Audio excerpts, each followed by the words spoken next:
Dear viewers, Drishti IAS welcomes you to the new series of Simplified. Today's topic of discussion is Important Judgments of Supreme Court.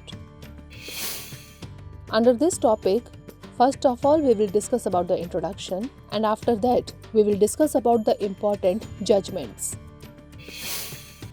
So let's begin with the introduction.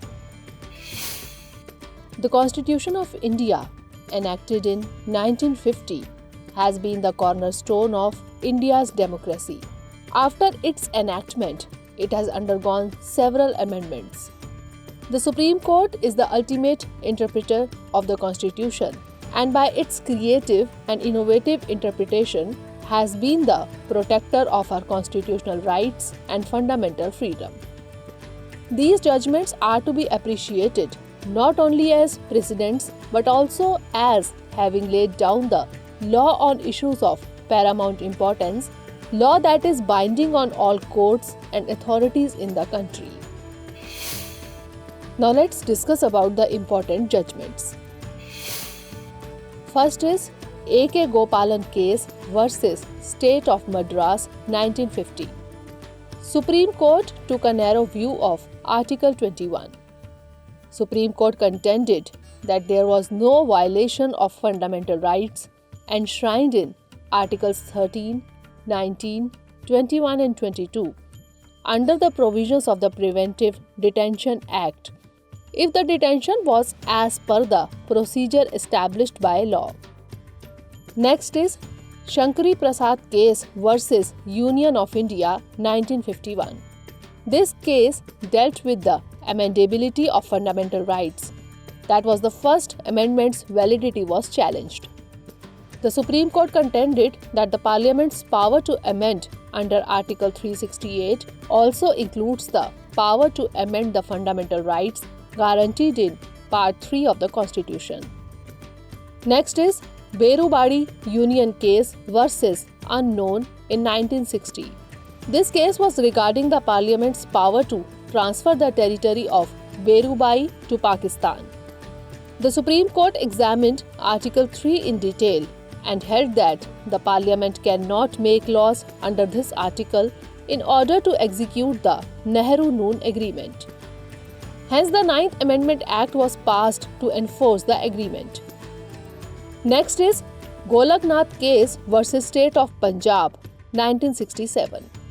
The questions in this case were whether amendment is a law and whether fundamental rights can be amended or not.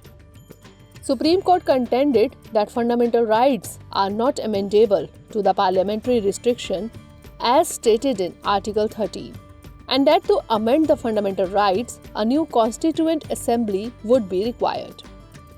Also stated that Article 368 gives the procedure to amend the Constitution but does not confer on Parliament the power to amend the Constitution.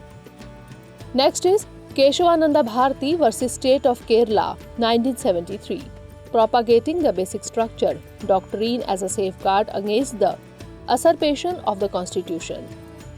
It was unique for the reason that it brought a shift in the balance of democratic power. Earlier judgments had taken a stand that Parliament could amend even the fundamental rights through a proper legislative process. But the present case held that Parliament cannot amend or alter the fundamental structure of the basic structure of the Constitution. The basic structure doctrine formulated by the court represented the pinnacle of judicial creativity and set a benchmark for other constitutional courts around the world. The doctrine ruled that even a constitutional amendment could be invalidated if it impaired the essential features, the basic structure of the Constitution. Next is Maneka Gandhi versus Union of India 1978. It expanded the meaning of the right to life under the Constitution of India. The article to life and personal liberty under Article 21 reads, "No person shall be deprived of his life or personal liberty except according to procedure established by law." In other words, courts were not allowed to question any law, no matter how arbitrary or oppressive, as violating the right to life or personal liberty if the law had been suitably passed and enacted. However, by vesting in itself the power of substantive review under Article 21, the court transformed itself from being merely a supervisor to being a watchdog of the Constitution. The Supreme Court's judgment in the Maneka Gandhi case effectively meant that procedure established by law under Article 21 would have the same effect as the expression due process of law. In a subsequent decision, the Supreme Court stated that Article 21 would read as, "No person shall be deprived of his life or personal liberty except according to fair, just and reasonable procedure established by valid law." Next is Minerva Mills case versus Union of India 1980. This case again strengthens the basic structure doctrine. The judgment struck down two changes made to the Constitution by the 42nd Amendment Act 1976, declaring them to be violative of the basic structure. The judgment makes it clear that the Constitution and not the Parliament is supreme. Next is Muhammad Ahmad Khan versus Shah Bano Begum in 1985. This case questioned the sanctity of personal religious laws and brought the debate on a uniform civil code to the forefront of the national discourse. In April 1985, the Supreme Court delivered a judgment on the maintenance a divorced Muslim woman would be entitled to receive from her former husband in the case of Muhammad Ahmad Khan versus Shah Bano Begum or Shah Bano. It is seen as one of the milestones in Muslim women's fight for rights in India and the battle against the set Muslim personal law. It laid the ground for thousands of women to make legitimate claims which they were not allowed before. While the Supreme Court upheld the right to alimony in the case, the judgment set off a political battle as well as a controversy about the extent to which courts can interfere in Muslim personal law. Next is Indira Sahni versus Union of India 1992. This case delivered the decision relating to the constitutionality of reservations under the Constitution of India. In the Indira Sahni judgment 1992, the court upheld the government's move and proclaimed that the advanced sections among the OBCs, that is, the creamy layer, must be excluded from the list of beneficiaries of reservation. It also held that the concept of creamy layer must be excluded for SCs and STs.